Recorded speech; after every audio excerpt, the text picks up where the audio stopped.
हमारी ऑडियंस को बताएं कि ये स्पीच डिसऑर्डर की समस्या, जिसे बोलने की समस्या भी कहा जाता है, ये आखिर में है क्या, उसे थोड़ा सा एक्सप्लेन कीजिए प्लीज़। श्योर। तो स्पीच की जो समस्या है उसको अगर अच्छे से समझना है तो हम 6 भाग में उसको डिवाइड करेंगे।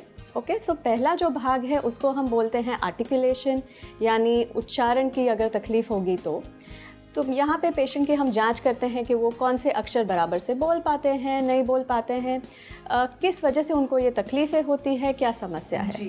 दूसरा भाग जो बहुत ही महत्व भाग है जिसको हम बोलते हैं लैंग्वेज यानी भाषा, इसमें मेनली पेशेंट्स जिनको पैरालिसिस या लकवे का अटैक होता है उनका हम चेक करते हैं कि वो कितना समझ पाते हैं, कितनी भाषा समझ पाते हैं, क्योंकि कई पेशेंट्स को ऐसी भी तकलीफ़ होती है कि वो सिंपल से सेंटेंसेस, जैसे अगर आप उनको पूछे कि आप अभी अस्पताल में हैं या क्लिनिक में हैं, तो उसका भी जवाब नहीं दे पाते हैं। उसको मेडिकल टर्मिनोलॉजी में अफेजिया बोलते हैं।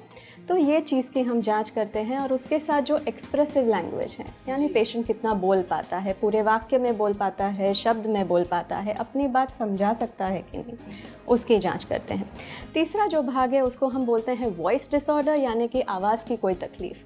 तो कई समय पे पेशेंट्स आते हैं जो एजिंग वॉइस जिसको बोलते हैं, या उनकी आवाज़ दब जाती है या सॉफ्ट हो जाती हैं। कई सिंगर पेशेंट्स भी आते हैं जो पहले जैसे सिंग नहीं कर पाते हैं, तो उसके बारे में हम जांच करते हैं कि ये क्यों हो रहा है और इसको हम कितने अच्छे से हेल्प कर सकें।